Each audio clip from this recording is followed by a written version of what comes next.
दोस्तों, चलिए आज हम कर रहे हैं एक कविता हरीश भदानी जी की एक एक क्षण जिया गया है। इस कविता की व्याख्या बीए फाइनल ईयर पाठ्यक्रम में शामिल ये कविता जो कविता ली गई है हरीश भदानी जी के काव्य संग्रह आड़ी ताने सीधी ताने, इस काव्य संग्रह से कविता ली गई है। तो ये क्वेश्चन भी आपसे परीक्षा में पूछा जा सकता है कि एक एक क्षण जिया गया है कविता हरीश भदानी जी के किस काव्य संग्रह से ली गई है। तो ये भी मैंने आपको बता दिया है, आड़ी ताने सीधी ताने इस काव्य संग्रह से ये कविता ली गई है। इस कविता की व्याख्या मैं आज अपने इस वीडियो में आपको करवाने जा रही हूँ अत्यंत सरल शब्दों में। अगर वीडियो पसंद आए तो दोस्तों प्लीज़ लाइक कमेंट और शेयर करना बिल्कुल भी ना भूलें, चैनल को भी सब्सक्राइब करना ना भूलें। चलिए हम प्रारंभ करते हैं कविता की व्याख्या। देखिए जो पहली पंक्ति है, एक एक क्षण जिया गया है, अभी अभी डूबे सूरज की दिन भर की कुनमुनी झील को सांस सांस भर पिया गया है। कवि वर्तमान काल के जीवन की, वर्तमानकालीन जो जीवन है उसकी व्यवस्था को नए ढंग से अभिव्यक्ति प्रदान कर रहा है अपनी इस कविता में कि किस प्रकार भीड़ भाड़ से भरे युक्त जीवन में रहते हुए भी व्यक्ति आज अजनबीपन का शिकार होता चला जा रहा है। तो देखिए इस कविता का जो भाव है, मूल भाव यह है कि वर्तमान काल में जो जीवन जिया जा रहा है व्यक्तियों द्वारा, वो किस प्रकार से व्यवस्था से भरा हुआ जीवन है। वर्तमानकालीन जीवन की व्यवस्था को कवि ने बहुत ही नए ढंग से प्रस्तुति प्रदान की है अपनी इस कविता में। तो देखिए जो आपके पास में पहली पंक्ति है, कवि कहता है एक एक क्षण जिया गया है, वर्तमान काल की व्यवस्था से भरे जीवन का एक एक क्षण को बड़े विषमता से, बड़ी कठिनाई से जिया गया है। कवि कहता है अभी अभी डूबे सूरज की दिन भर की कुनमुनी झील को सांस सांस भर पिया गया है। कवि कहता है सूर्य की दिन भर की समशीतोष्ण, कुनमुनी मतलब समशीतोष्ण, न ज़्यादा गर्म न ज़्यादा ठंडी, ऐसी जो धूप है उसको झिलमिलाती झील के समान सांस ले करके जिया गया है, यानी कि भोगा गया है। यानी कि जीवन की व्यवस्था को, जीवन जो चल रहा है उसकी व्यवस्था को बहुत कठिनाई से जिया जा रहा है। आगे पंक्ति है, एक एक क्षण जिया गया है। कवि कह रहा है इस प्रकार सारा दिन बड़ी व्यवस्था, बड़ी वेदना के साथ जिया जा रहा है।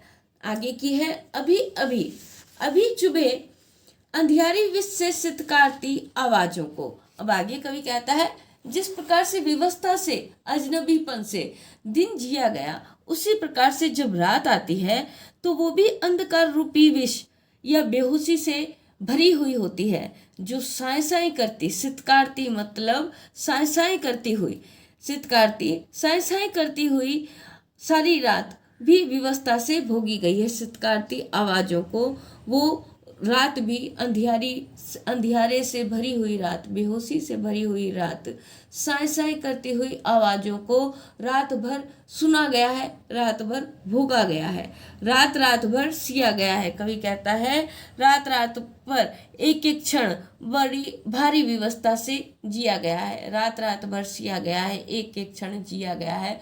रात भर की व्यवस्था, रात में भी जो व्यवस्था थी उसी व्यवस्था, जो दिन भर की व्यवस्था थी उसी को रात भर में भी उसी व्यवस्था को भोगा गया है, यानी कि अजनबीपन की व्यवस्था को भोगा गया है। अब आगे कवि कहता है खोल मौन के बंद किवाड़े, मन के इतने बड़े नगर में कोलाहल भर लिया गया है, एक एक क्षण जिया गया है। अब देखिए कवि कहता है खोल मौन के, कोलाहल एवं मन के इतने बड़े नगर में कोलाहल भर लिया गया है। कवि कहता है कोलाहल एवं जन समूहों से, कोलाहल मतलब शोर शराबा, एवं जन समूहों मतलब इतनी विशाल जनसंख्या के होते हुए भी, इतने लोगों के होते हुए भी, इतनी भीड़ भाड़ होते हुए भी, जनसमूह से भरे इतने विशाल नगरों में मन के सारे किवाड़ खोल करके, खोल मौन के बंद किवाड़े, मन के इतने बड़े नगर में मन के सारे किवाड़ों को खोल करके, मौन को त्याग करके जीवन का एक एक क्षण बड़ी विवस्था से जिया गया है, यानी कि एकाकीपन से भोग लिया गया है। इतने लोगों के बीच में रहते हुए भी जब व्यक्ति एकाकीपन से ग्रस्त हो, उस पीड़ा को बड़े मार्मिक अंदाज में कवि ने व्यक्त किया है। अपनी इस कविता में एक एक क्षण जिया गया है। तो कहने का आशय दोस्तों ये है, कवि ये कहना चाहता है कि वर्तमान में व्यक्ति भीड़ भाड़ से भरे और कोलाहल युक्त नगरीय जीवन में भी अजनबीपन, एकाकीपन और विवस्था से ग्रस्त रहता है। वो किसी भी प्रकार का साथ नहीं पाता, वो ऐसा साथ नहीं पाता जो उसके एकाकीपन को दूर कर सके, जो उसके अजनबीपन को दूर कर सके, जो उसके जीवन में अकेलेपन को दूर करके उसके जीवन में एक आत्मीयता का प्रसार कर सके, ऐसा वो साथ नहीं पाता तथा उसे जीवन का एक एक क्षण बहुत अत्यंत भारी लगता है। घोर व्यक्तिकता तथा यांत्रिकता के परिवेश में प्रत्येक व्यक्ति अपने एकाकीपन से ग्रस्त रहता है। तो जो इस कविता में है, अगर आप विशेष लिखेंगे, इस कविता की अगर व्याख्या आती है, अगर आप उसमें विशेष लिखेंगे तो यही लिखेंगे कि समकालीन परिवेश में सामाजिक जीवन की व्यवस्था को प्रकट किया गया है। समकालीन लिखिए चाहे वर्तमान कालीन लिखिए, ठीक है, बात एक ही आएगी। भावाभिव्यक्ति सशक्त और प्रतीकात्मक है। अनुप्रास, रूपक और मानवीकरण अलंकारों का प्रयोग किया गया है।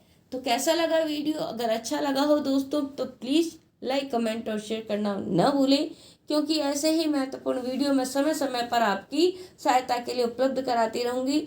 आज के लिए धन्यवाद। नमस्कार।